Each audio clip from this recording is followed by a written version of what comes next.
It's so good when it hits the lips. Huh? That is actually pretty good. So good. That Buffalo Trace goes really good with a splash of Coke. A splash of Coke. You're disgusting. You disgust me. What is up, everybody? And welcome back to another episode of Comfort and Chaos. With me, you already know who I am. I'm done. I'm done telling you my name. Okay, you got my co-host high up in the mountaintops and disclosed location in Colorado. And of course, we're joined. We got a special guest today. Will, you want to introduce our special guest here? You know, we don't get to know him. He's part of the Comfort and Chaos team, and a lot of people don't know him, but he's got a serious job and he's out there on the front lines. But why don't you tell the team who he is? You know, he's the man. He's the myth. He's the legend. You can't put it any better than that. He is our war correspondent, the Comfort and Chaos war correspondent, Eric motherfucking Rainey, ladies and gentlemen. Let's go, man. Hey, let's go. Speaking of which, Eric, I know you probably can't really tell us right now, but I mean, just what portion of the world are you in right now? Like, he's in the goddamn passport. He looks like he's in the fucking passport office. Yeah, trying to get a picture taken. He's got to be like in a safe house somewhere. I just don't even know where. That's exactly where I'm at. I'm on the front lines right now in my safe house. All right. Yeah. I just got done dealing with incoming rockets for the past hour. Okay. People ask, hey, why the eye patch? I tell you, I'm on the front lines. Lost the eye a couple of years ago. I'm in it. All right. I'm here for the Comfort and Chaos. Hell yeah. Well, we appreciate you. And thank you for giving us some of your time, man. I know it's pretty precious out there. I don't know what's going on, but you just let us know. We'll continue to send you those care packages, guys. And if you want to know, hey, click the link at the bottom of all the socials description below. There's the care package link. Hit that up. We'll send it to our Comfort and Chaos war team correspondent out there. Mr. Eric. Eric. Absolutely. Thank if you guys have ever seen Billy Madison, you know where that's from. Okay. Either way, guys, we're not going to waste too much of your time. Hey, click that like button, hit the subscribe button, join the Comfort and Chaos team. Don't forget election night live stream coming to you here. All right. So, hey, hit that subscribe button, hit that notification button so you guys don't miss it. We're going to have we're going to open it up for guest appearances. We're going to have the chat line open. It's just going to be a good time. So bring your Buffalo Trace, bring your beers, bring your White Claws, popcorn, whatever, you know, and get ready to have a good time with us. All right. I'm looking forward to that. I know Will is as well. Yeah, what better way to celebrate that shit show than joining us and just having a good old time and enjoying what's left before the chaos begins, right? Before the chaos begins. Look at me, friends. It's going to get worse. It's going to get worse. I've been telling you guys 2024 is going to be a rough year. Have I not? I've been saying that. All right. So be ready. All right. That's why we're here, though. We're going to get through it together. All right. Ain't nothing we can't get through as a team. All right. So you're part of the team. And especially when you got Will leading us, we're good. Yeah, we're good. He knows it too. I've been on the front lines with that man. Good guy. And now he has an eye patch. That's how we lost an eye. It cost him an eye, but I'm alive. Worth it. Yeah, Hashtag worth it. All right, Will. Hey, man. I know there's a lot of craziness going on, dude. And I know you got a lot to talk about. I don't know how you're sleeping at night, you know, with all this going through your head. But please share with the team. There's a lot of craziness going on actually right now, right? Like literally as we're recording this, there is like literally big moves being made in the world today, right now at this moment. Yeah. So just for reference, I sleep well with a Glock. But is it a big Glock? You should come see it. It's huge. It's a huge Glock. So yeah, hey, as we're recording this right now, right? It's Friday night, October 25th. So, you know, incoming news, absolute chaos, you know, continues to reign throughout the world. Israel is currently hitting Iran and executing a retaliatory strike for their strike on Israel, launching hundreds of rockets, ballistic missiles, drones, pretty much all of which were shot down by the U.S. and Israel. But it looks like Israel is smacking the dog shit out of Iran right now. What we know thus far, and it's very preliminary, is it looks like they're primarily hitting military targets. They have, as far as we know, not targeted nuclear or oil production sites, probably at the request of the U.S. I know there was a lot of discussion early about them hitting Iranian oil production facilities and trying to cripple them, economically. Looks like that's not happening. They're primarily looks like hitting military targets all the way into Tehran, in the capital city. Israel's come out and said, hey, like, we're not targeting civilian locations, unlike what Iran did to us. We're only hitting military targets. A lot more to come of that. We'll see in the next couple of days how it all shakes out. The propaganda machine will be on full spin on both sides. But so Israel is bombing Iran.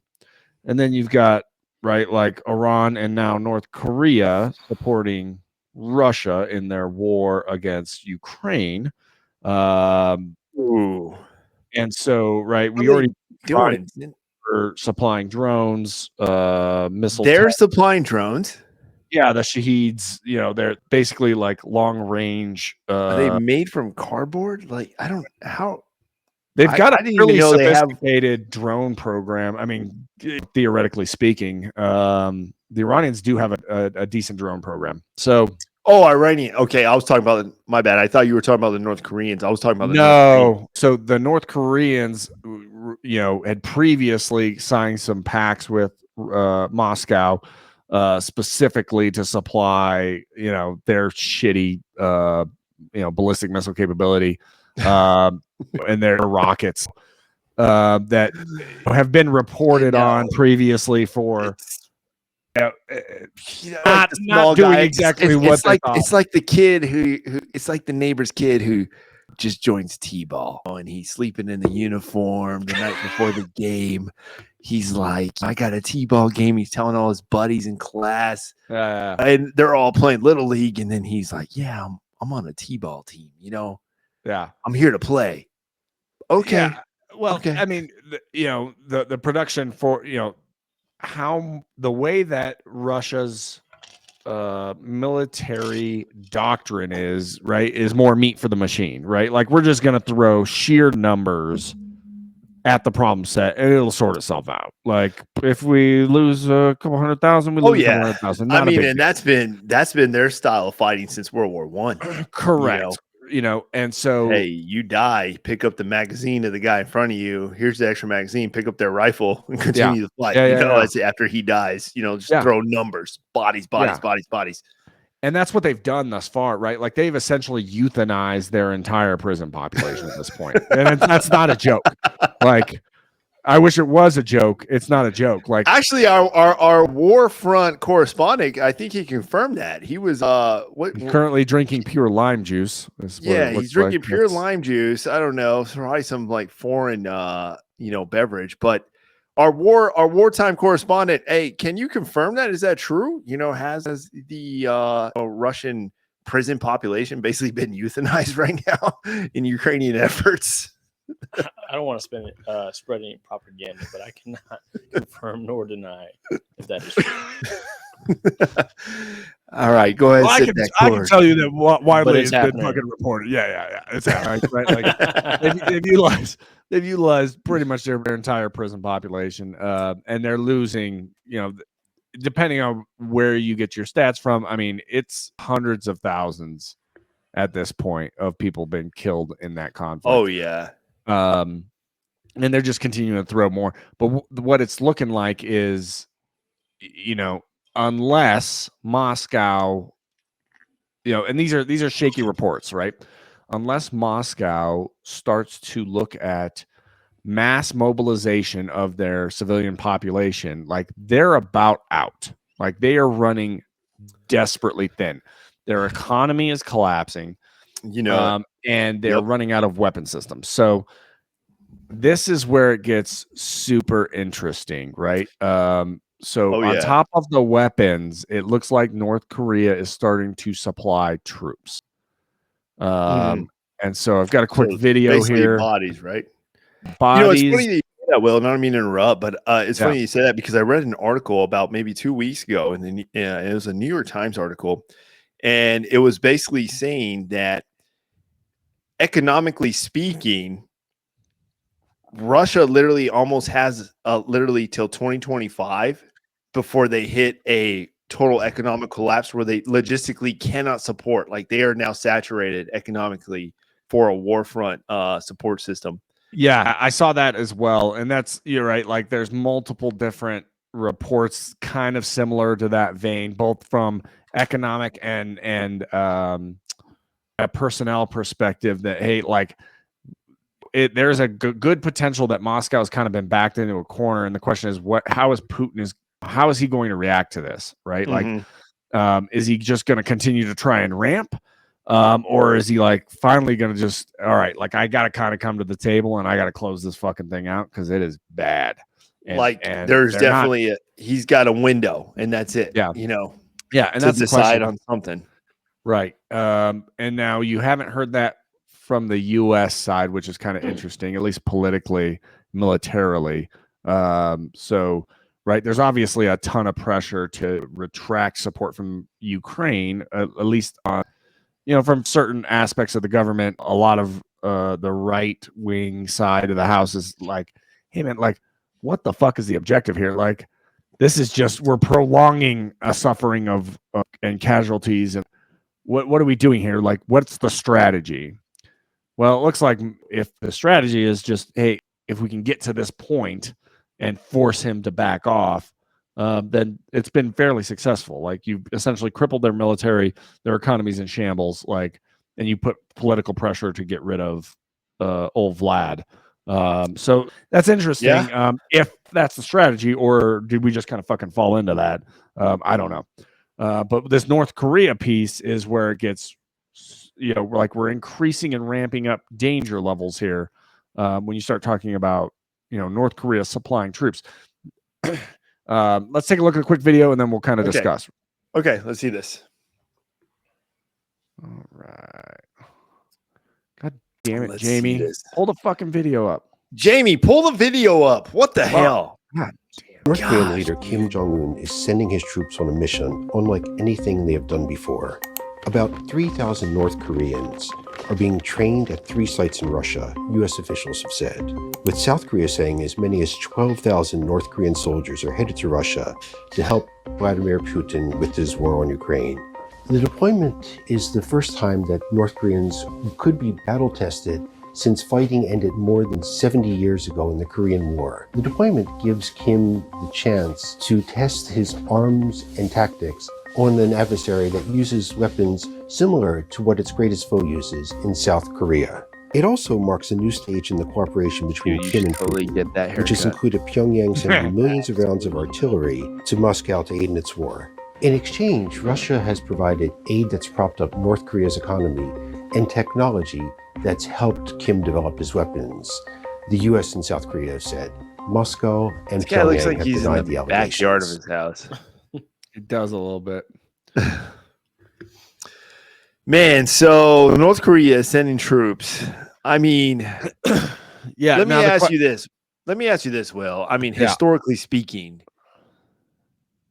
how many major major conflicts has North Korea ever supported, in aided and supported in this venture at like they are now? I mean, I'm just asking. Nothing since the Korean War, right? Like, okay. He hit it on the head there, right? Like we're talking over 70 years where, right, they haven't experienced since they haven't even been major hard major conflict. And so it's also very interesting to see exactly what they're doing. Are they going to the front lines? Are they advise assisting? Are they, right? You're talking about a heavily depleted Russian military force that's basically using conscripts on the front lines. So, right, like, hey, what's up, bro? Like, take this rifle. walk that direction and fucking Go that way. see how it pans out. Oh, that guy died. Hey, grab the next guy. Right? Like, so I honestly, I see what you're saying. I don't see how they can be I don't see how they qualify for an advise and assist role because one, they haven't been battle tested. Two, I don't know they have the resources or the training capability to even go in and exploit or enhance the Russian warfighting function. Yeah, I think they're already at a stabilized fighting platform. You know, I'm thinking more like, dude, I've been on the I'm thinking more like if I was that platoon sergeant on the front lines for the past like year and a half, and all of a sudden some but you're not. That's the problem, right? Like you're dead, right? Like at that point, it's Steve from down the road, man, that they grabbed like out of a fucking prison. Yeah. No, like, it's Steve from cell block 3A is now over here. Yeah, hey, Comrade Steve. Like, look, you new platoon sergeant. New platoon poppy. You take them in. They go that way. I'm pretty sure our war correspondent Eric. I mean, you were there a month ago. I mean, or weren't you not? Or are you familiar with this? How familiar are you with this this mission set that they got going on out there right now? Where we're bringing Russian cellmates into the war, or are we talking about North Koreans? North Koreans, man. Yeah, North Koreans going out there. What are your thoughts on that, Eric? What is it you say you do here? Yeah. I just walk around, honestly, and take pictures. I don't even know what I do. Are you guys getting paid? Why is it? Yeah. Why are those pictures you take in a male locker room? Yeah. Why is that, dude? How many bathhouses have you been in the last month? If you can stop sending me those, that'd be great. Yeah, no more bathhouse photos, dude. Seriously. Notes taken. No, I mean, we've seen early on with the Russian conflict when they initially invaded into Ukraine, a lot of their capabilities over the past 20 or 30 years were over-reported. And, you know, we learned very fast that Russia wasn't meeting the mark that we said that they were at. And, you know, I think the same thing is going to be with North Korea, is they're going to push troops into this conflict. And we have certain reporting on North Korea, but I don't think their capabilities are where we're saying that they're at. I think they're much weaker than what we're saying. And I think that when North Korea gets involved in this conflict, it's going to be a segue for them to start a global war. You know, could you imagine, you know, I can see that. U.S. influence in Ukraine killing North Korean soldiers? That gives all the necessary resources to start a global conflict. I mean, you know, in the end state, you are right, man. And I like to even think back. If you were to take current situation now, but go back to 1940s, early 1940s, and given that current climate, I'm pretty sure we would already be in the pre-stages, if not already initiating a global conflict at that level. Because you are right. And we know that North Korea is and correct me if I'm wrong, Will, but North Korea is very propaganda driven as a government, as a society. So it's too easy to exploit when you're seeing body bags and stuff coming back. Now, all of a sudden, you're building up that country effort. You know, hey, look at this. They're killing your husbands. They're killing your fathers. You know, we need to go on in full-fledged support. And then other countries, it kind of opens that door for other involvement as well. I mean, South Korea is already really obviously heavily looking at this and starting to offer potential aid to Ukraine, right? Like we're dragging more and more nations into these multiple conflicts that are starting to hit an intersection point. And that's really what the scary part is. It's also going to be interesting to see from the North Korean perspective. There's some reports out there like, hey man, half those motherfuckers are going to defect fast. Like they are going to be hungry. Like, I've got a chance to get the fuck out of here finally. Like, cool. Like, I am the great Cornholio. Out of those 3,000, how many of them are single males? Do you think? You know, I mean, I'm pretty sure every one of those 3,000, if not a majority, have ties back home still. Like they got their families. Like they got some type of like, hey, don't fuck up. Don't think about defecting because we got your family here. You know, I mean, sure, like that's always a threat. but it'll just be interesting. But we're, like I said, we're hitting intersection points that we haven't you are right. seen previously, and it's just a lot of nonstop escalation, and there's nothing ratcheting down any of those tensions. And we're at a kind of a little bit of a scary point here. I think you're absolutely right, man. Given your experiences and your background, and of course our experiences as well in our career field, this is not something you just throw away and just think it's just a headline in the news and then that's it. It's a Monday headline and then forget about it Tuesday and Wednesday. This is something that we're like, dude, you know what? People should start paying attention to this, and you better hope your leaders and your politicians, and you better hope are there are some important people up there that you hope are watching and paying attention to this, because you are right. This is it's like a chessboard, and some pieces are being moved in this chess game. Yeah, and that's one of the interesting things that you're seeing, right? Like, we are a week away from the election, just over a week away from the election, right? Talk about timing, man. About timing. And yeah, right. Like, where is the fucking president? Where is the U.S. leadership on this? Right out there, displaying U.S. global power to stop this craziness. Like, where the fuck are they? Where is our leadership right now? That is a good question.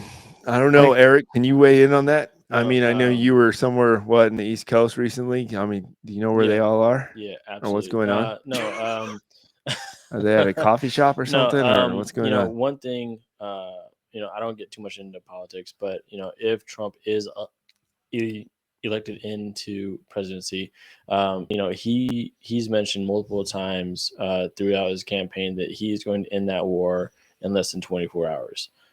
He even mentioned that it's true, and he he even mentioned crazy that, shit, dude.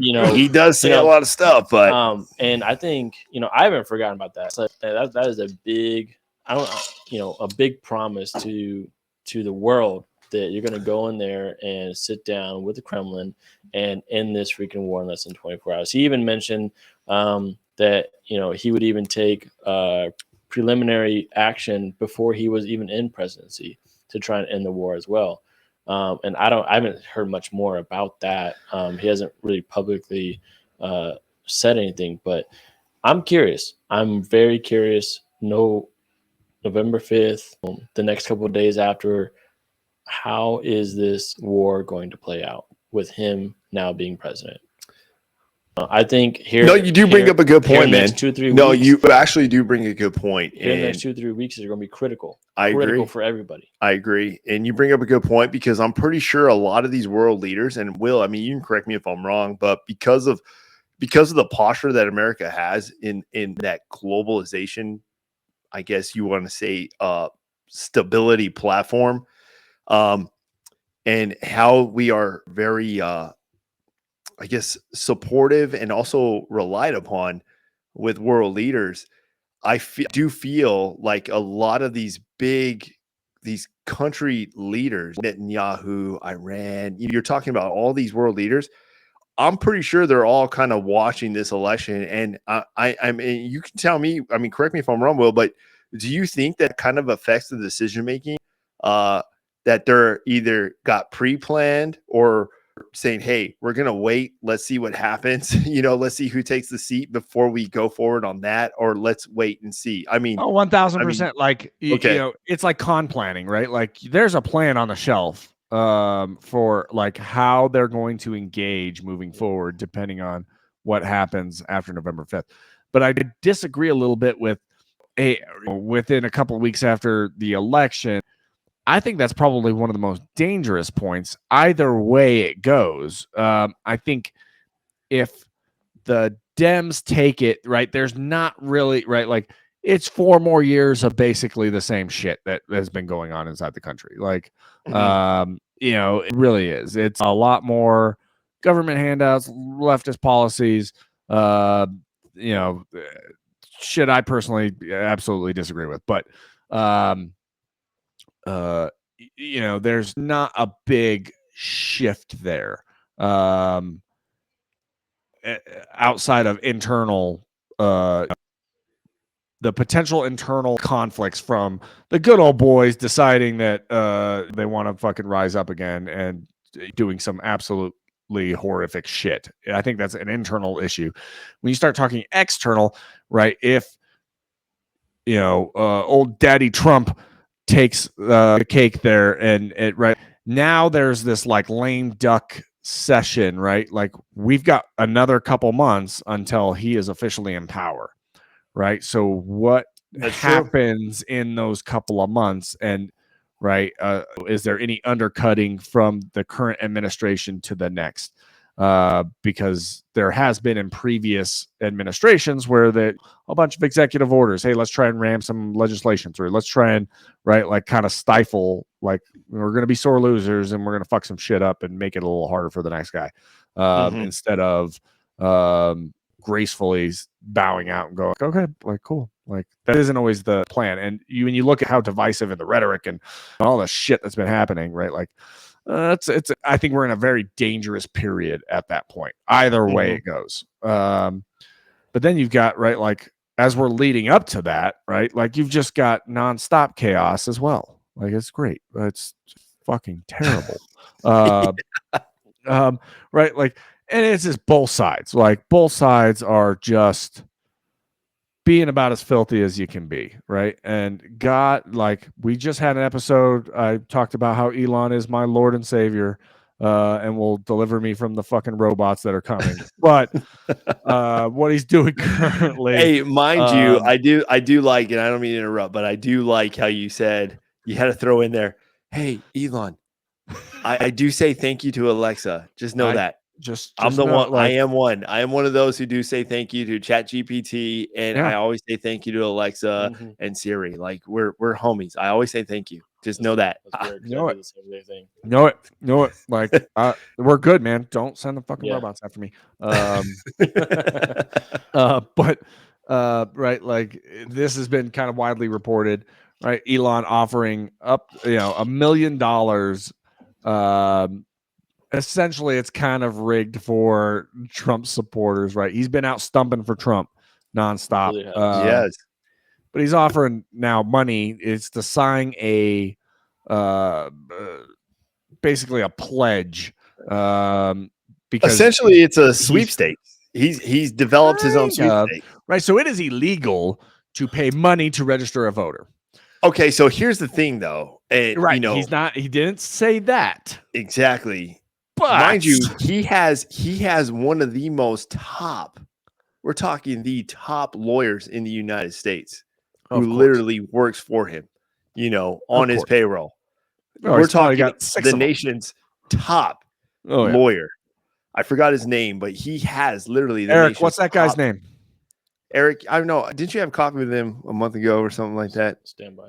Okay. Yeah. God damn it, Eric. But damn you, Eric. Either way, he does have that. So it's not like Elon's just making this decision blindly. Sure. It's like, I'm pretty sure he's not just making a decision off the cuff. He is so fucking crazy, though, that like I wouldn't be surprised if his lawyers were like, I wouldn't do that shit if I were you. And he's like, fucking watch me. Like that dude he's a little out of his mind. And I love him for it. But right, like that's the very open side, right? Like it's extremely open. It's in your face. It's on brand with the Trump era, like, hey, I'm just going to throw it out there. We're not going to try and hide the pickle, and the left side really does try to execute basically a very similar thing. They just do it more covertly.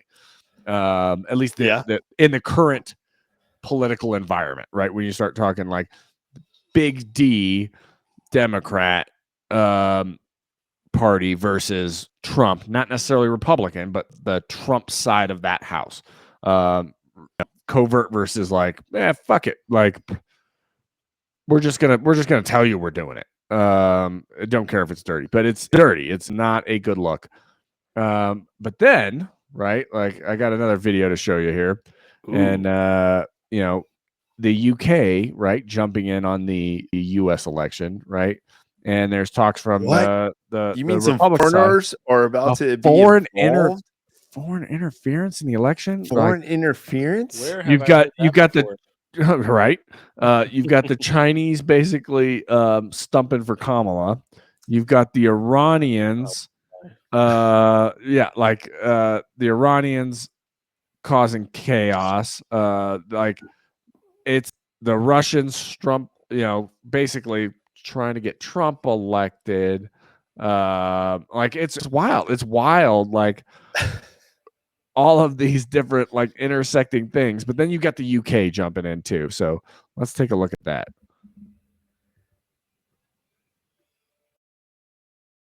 Donald Trump's election campaign is accusing UK Labor of sponsoring activists to support Kamala Harris in battleground states. UK Prime Minister Keir Starmer says the campaign is not unusual and he maintains he has a good relationship with the Republican nominee. I doubt it. A presidential election being watched closely all over the world and attracting political campaigners from overseas too, including the UK. Now the subject of a transatlantic row.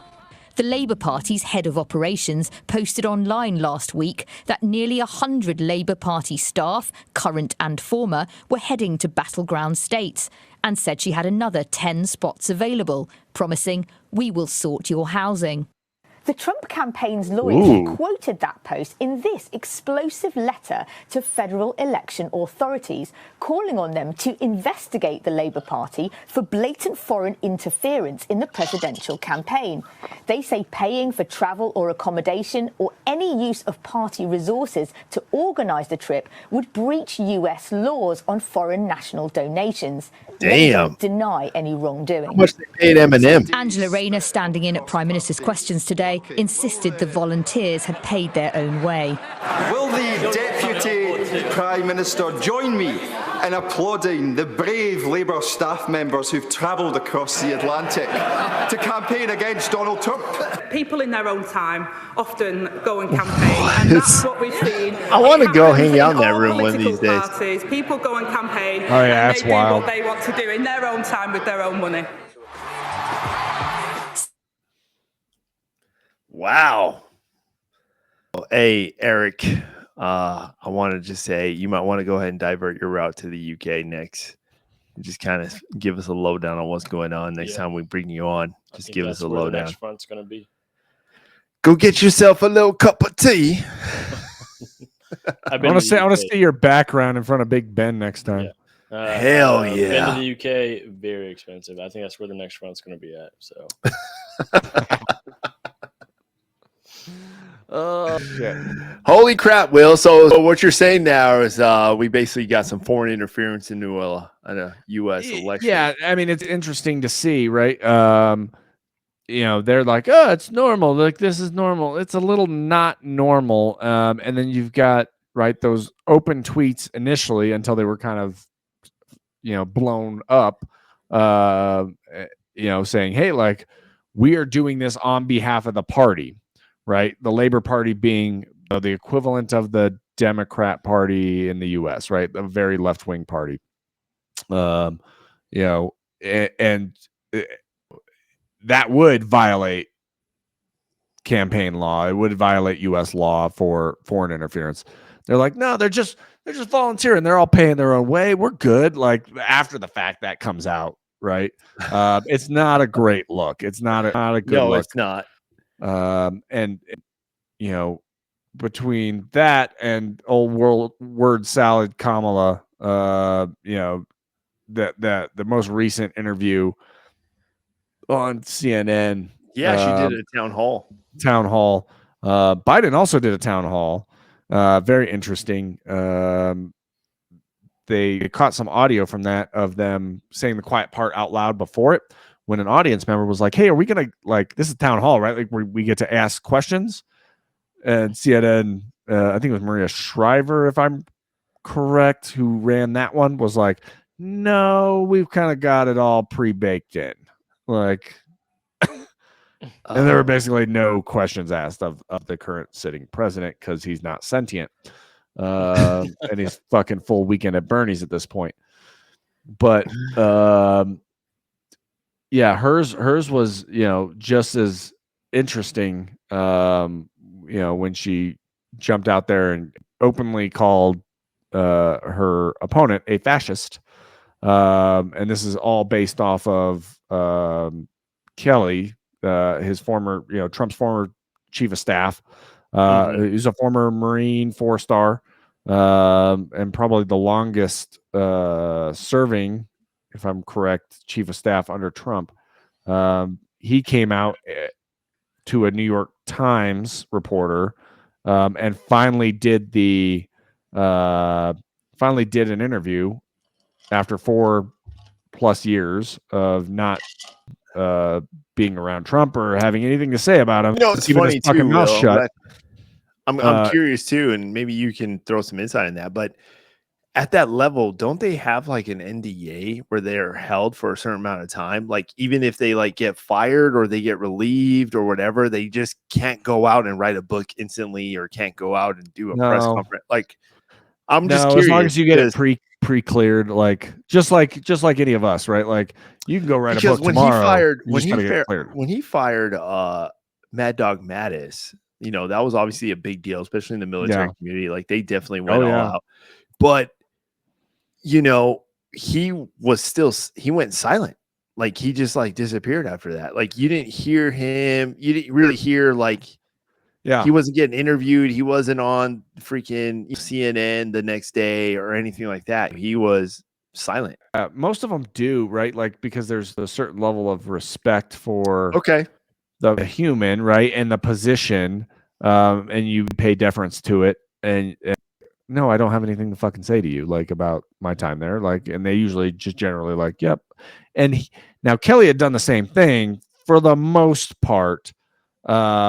He had come out and said like, no, I don't think Trump is the guy. Like, I don't agree with him on a number of things, but he generally had kept his mouth shut. There were some alleged Bob Woodward leaks through that, right? Like the Kelly had allegedly leaked some things to Bob Woodward, but Bob Woodward at this point is kind of questionable on his journalistic integrity. So as every journalist right now, as pretty much any mainstream media journalist is at this point. But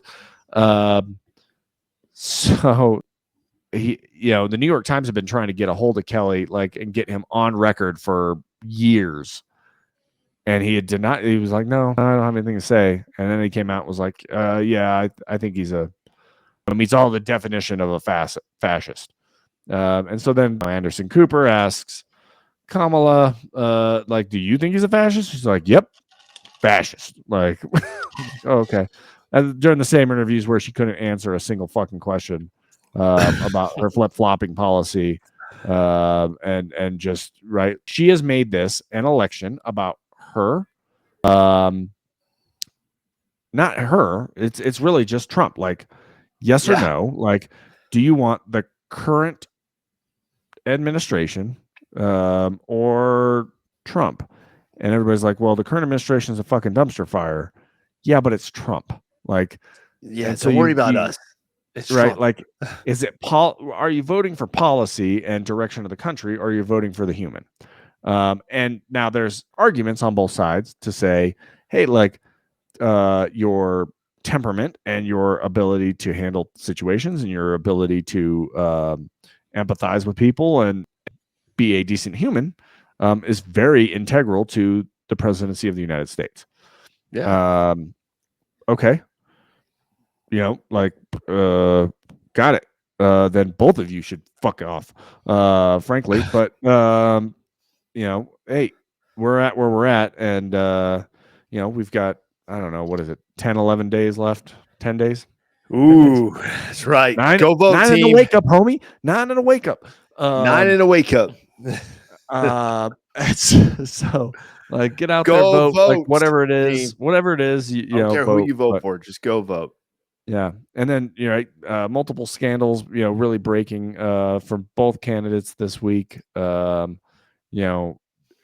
Additional stuff from, the Trump fascist thing, probably, number one in the headlines. It's funny that you bring that up, and I'm pretty sure we should touch this. But as right now, as we're speaking, team, right now, as we're recording this, I believe the Joe Rogan episode with Trump is just released. So I'm curious to see how that's going to go. You know, it's crazy to see. I mean, to me, that the podcasting industry, I feel like now has more influence than our own media, you know. Oh yeah. And it's crazy how it shifted, but that should be a wake-up call to the media, you would think, you know, because to me, and I don't know, we're going to see how this pans out, but since it just got released, but I think that's going to have more viewership. And this is both for you, both Will and Eric, but you guys can tell me what you think. But I personally think that that's going to have more viewership than just like your normal CNN nightly news show, you know, broadcast. Oh, he crushes. He fucking annihilates, you know, them every time he drops anything. He can drop a fucking, you know, one with. So let me ask you, Will, and let me ask you, Eric. I'm gonna get your both perspective on this. Do you think this can have a major influence on the decision making for the vote? Him being on this show, You know, obviously we haven't watched the video. It just dropped. Yep. But I happened to take a look right before we started this recording, and it dropped 13 minutes ago, right before the recording. Already had 170,000 views. Holy crap! In 13 minutes. In 13 minutes. All right. So I think everyone was anticipating this podcast to come out. So I don't know the topics that were discussed. I really don't. But I think just being on the Joe Rogan platform itself and how widely spread and known that it is, I think it's going to have a great effect for. Really? So you think it can affect? Absolutely. Okay. Absolutely. Will, what are your thoughts, man? No, I don't. I think really. I think we're baked in at this point. Like, the number of, you know, I think swing voters that are out there. It's. Could it swing a little bit one way or the other? Yes, right? Like, and we're seeing, right, probably the most consistent polling that we have seen throughout this entire election cycle over this last couple of weeks, right? Like the needle has shifted, but it hasn't shifted dramatically like it had been during the early parts of the election. And what you're seeing now, like it just came out, I believe today, maybe yesterday, like Trump is now up in the Real Clear Politics poll. But I mean, we're still talking complete margin of error. One of the interesting things that we're seeing is the early voting numbers come out. If early voting continues at the pace it has and stays consistent, we will know that Donald Trump won the election before Election Day. It's because as of, I think 2 days ago, 18 million people had already. Has that ever happened? No, no, because right, like you got to remember, you know, this is unprecedented, and so we don't really have full context for the numbers. Right, but a lot of Republicans have come out and voted very early this year. They did not vote by mail. They did not vote early during the last election. And in large part because Trump basically told them not to. Well, they changed their tactic this time. They said, nope, get the fuck out. Vote now. Vote. Yeah. Vote. Absolutely vote. So a lot of Republicans have voted very early. But here's what we don't know. Were those the same people that were going to vote on Election Day anyway? Yeah, that's true. Right. So there's a lot we don't know because this is still very unprecedented. Really, you know, the initial like, hey, like early voting, mail-in ballots, you know, that was really a COVID, you know, kind of heavily driven thing where that became very widely accepted. And this election cycle, it is, hey, we're doing it again. It's right. Like now it's kind of a norm, but we don't have historical data to take a look at and go, hey, like, is this a trend? Like, that's true. Or did all of the Republicans just fucking vote and now the Democrats are going to start trickling in and then hit Election Day and overtake? So, but if the pace continues like where it has been, and the little bits of data that we do have suggest like a potential blowout. it's too early to call that. Realistically, like there's a path for either one of them to blow the other one out in all the swing states and just sweep the election completely. So we don't know. We just don't know yet. Lot more data to come in over the next couple weeks, really the next week and some change, and then election day will hit, and then we'll have a very, in theory, clear winner, and we can move on with our fucking lives. That's right. Either way, team, I'm going to have a new boss. All right. That's just how I look at it. At least that's how I look at it, team. So either way, that's going to be my new boss, and I'm going to go forward and execute accordingly. You guys know I talk about this all the time. So all the other stuff I leave for Will. All the other opinionated factors I leave for Will, but there's a reason why, guys. There's a method to the madness. You wouldn't know about it. I'm not going to go into it. All right, but Will knows. But that's why we're paired here. That's why he's a co-host. I can say whatever the fuck I want because he can say whatever the fuck he wants. I still have to go. Potentially, I still can go take a UA. All right, that's why we're not over here talking about bong rips and all that other shit. You doing bong rips again? No, dude. No, I never do bong rips. What the hell? Stop saying that. Go back 2 videos. See me on Monday. Oh man. Oh well, man.